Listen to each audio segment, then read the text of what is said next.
Welcome to Gene and Mike do the New York Times crossword. Hi, I'm Jean. And I'm Mike. And today we are doing the crossword for Friday, April 11th, 2025. So, did you do the crossword? I did. And what did you think? Well, it wasn't as hard as yesterday. Yesterday, the Thursday, that was... A Saturday that had roamed? Yeah. But it was a good challenge, but actually I got it done in a little less time than it usually takes me. So Me too. yeah. But there were some saving clues that I knew that really helped a lot. Like Really? 27 across. Japanese thank you, and I knew that was arigato.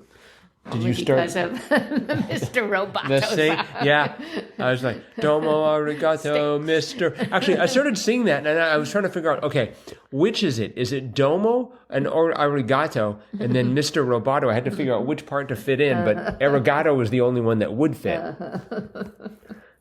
It is sort of fun when you can sing the answer. Yes, but because of that, I was able to work my way around a lot of clues there that I wasn't really sure on, but that certainly helped. Well, I think I had my most embarrassing answer at 23 down. Things sometimes named after kings and queens. I had all the letters except the first. I had R-A-S. And so I thought, bras. No. And I was trying to figure out King Henry VIII. No, that is not correct. That's right. Not even close. Oh, it was very close because the correct answer was eras. Eras. Yeah. Eras or eras, depending on where you're from. And that was only a couple of letters away from what I had. Well, I sort of had that problem with 9 down. Creature with over 200 tiny eyes along its shell. And I got the C. Oh, really? The SEA part. Yes. But I couldn't get the last part. So I was like, just with the letters I had, I'm like, I think it might be sea swallow. Like a bird. It was underwater? But then I thought, what birds have 200 tiny eyes along their shell? What birds have shells, for that matter? Ones you don't want to meet in a dark alley. But it was like, well, swallow fits. But it turned out to be scallop. Scallop. Which makes much more sense. It's funny the order in which we solved these, because I had scallop and was trying to figure out C. Although that was admittedly a little bit easier. It helped getting 22 across. Their high pressure at their low points. Oceans. Oceans. That was a tricky one. That was a brilliant clue. It's like, that was a great clue. Wait a minute. You know, I started thinking about like U-pipes in plumbing, but yes, that was very nice. And then we had, let's see, 8 down. Bush nominee to the Supreme Court, Alito. Yep. I don't think Alito shows up very often. I don't know. Total of 38 times, starting in about 2006. So I'm presuming that's when he got elected. Must have been. He was a nobody before then, but now he's been in the New York Times. He might have been elected before then, but maybe just came into prominence in 2006. Well, the first time it appeared was in October 1st, 2006, and it was clued as O'Connor's successor, followed by, in 2007, Samuel of the Supreme Court. Well, if he was a Bush nominee, if it was the first Bush, that was well before 2006. Maybe that's when they first noticed. Perhaps. Well, and if he was the second Bush nominee, he was 2000 to 2008, so maybe, it could have been him. So. Speaking of presidents, 15 across, Richard Nixon or Mao Zedong in a 1987 premiere opera role. Opera roles, yes. I remember that opera. No, I never went to it or anything, but I remember that they did an opera about when Nixon went to China. Yeah, that took me a while to get. Because I had trouble with like 2 down. Fitting name for a girl born in October. And it was Opal. I had the OP and then I wanted it to be Opie. I think that's the name of a dog, right? No, it's the name of Andy Griffith's son on the Andy Opie? Griffith Show. Okay, so that would not be a fitting name for a girl born in October. So. my second thought was going to be Octo, because I thought that would be a nice feminine sounding name, but no, Opal is the birthstone. Sure, yes, October, so Opal it is. But right underneath the opera roll, we had 17 across, activity with pints and points, bar trivia. Yeah. That was nice. Mm-hmm. And the one beneath that, 19 across, one in a war of words, slam poets. Yeah. I don't even really know what a slam poet is. Well, I think it's just poets that... throw things at one another? No, they just, they give their poetry like in little coffee houses and stuff, sort of. Mm-hmm. I wonder where the slams come in. Maybe all the people. I don't know why they call them slams. I think all the people leaving in disgust slam the door behind them. I'm never going back to that joint. You call that iambic pentameter? Because I certainly don't. People just wouldn't stop talking. That's right.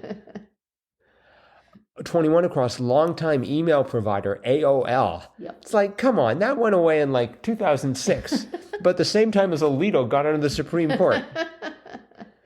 But, and 4 down, 1 into modeling at school. I had I thought it was going to be animator. Oh. Because I had the M and the A and the O and the R. Yes. Uh-huh. It looked promising, but it was art major. That makes a lot more sense. Yeah. Uh-huh.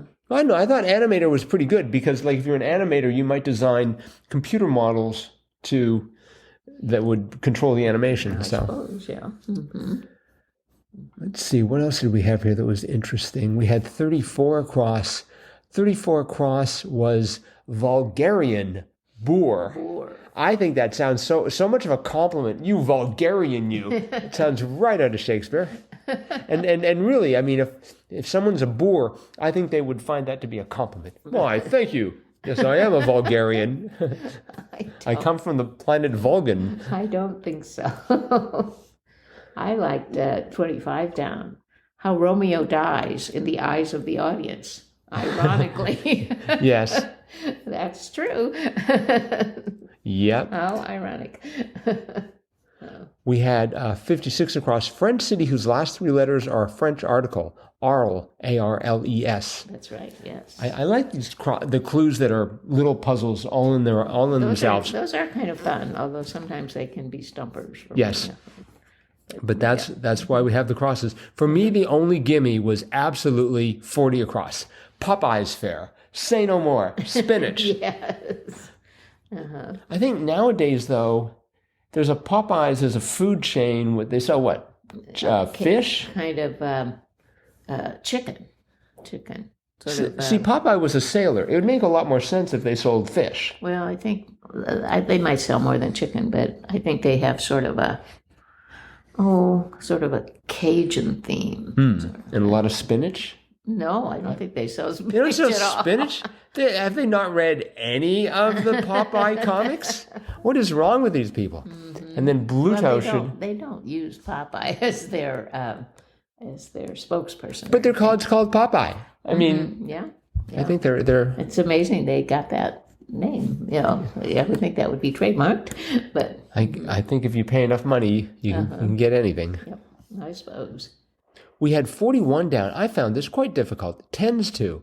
And I just laser-like focused on tends to do something, whereas it was nurses. Nurses, yes. Did that stump you?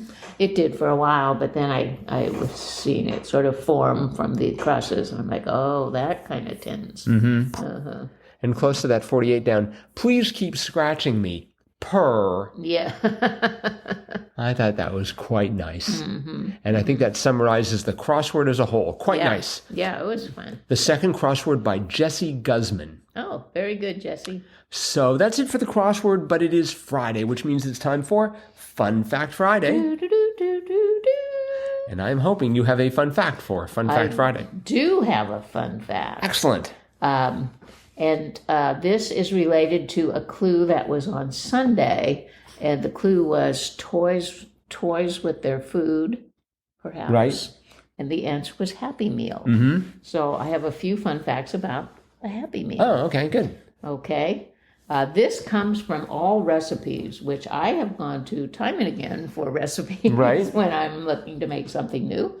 But first of all, just a few fun facts about McDonald's. There are 38,000 McDonald's restaurants in the world. Wow. 38,000. And how many of them have the ice cream machine not working?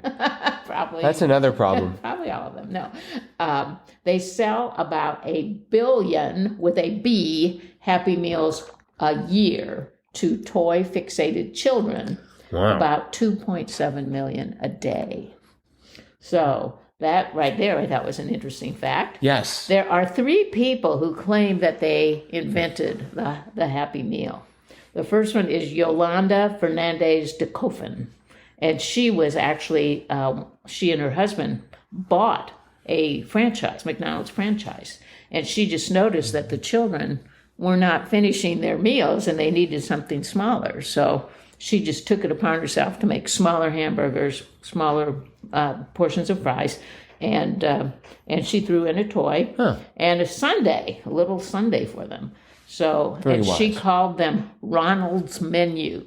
And they became so popular that the corporate arm of McDonald's asked her to present her idea at their convention in 1977, and she won a Ronald's Award for the idea. Wow. But then there were these 2 guys that were rebranders, Dick Brams and Bob Bernstein. And they actually kind of fought over the rights to the Happy Meal. One of them actually worked for the competition, which was Burger Chef, that had a small meal at the time.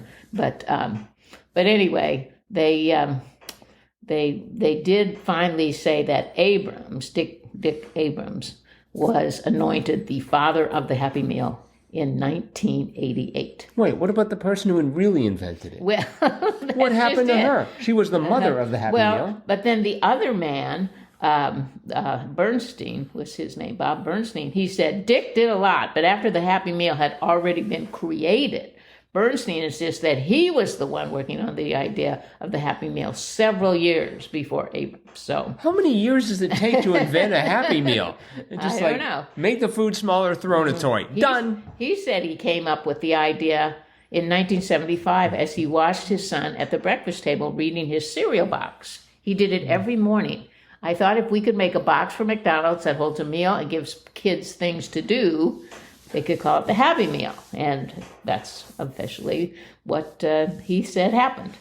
Now, if you ask McDonald's, yes, they're not saying anything. Ronald McDonald did it. The Hamburglar stole it from one of these people.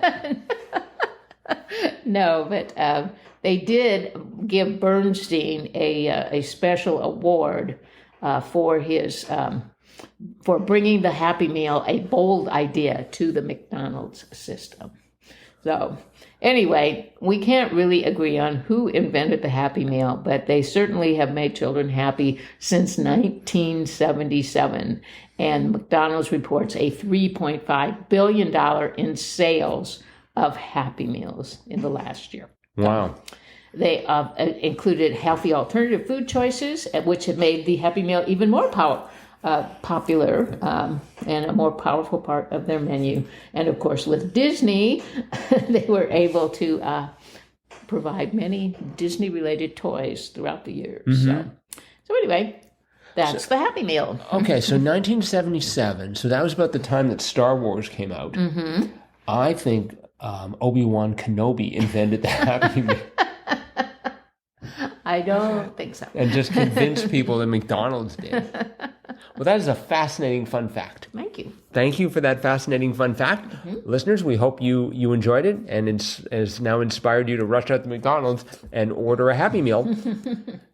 Make it 3 billion and one. Maybe we could take them on as a sponsor. Junior Mike, sponsored by Happy Meal. Yeah, that would really tax my ethics. Not sure if I'm ready for that, but okay. If the people who make Amy's Pizza want to talk. Okay. All right. Well, that is it for today then. So thanks everyone for listening.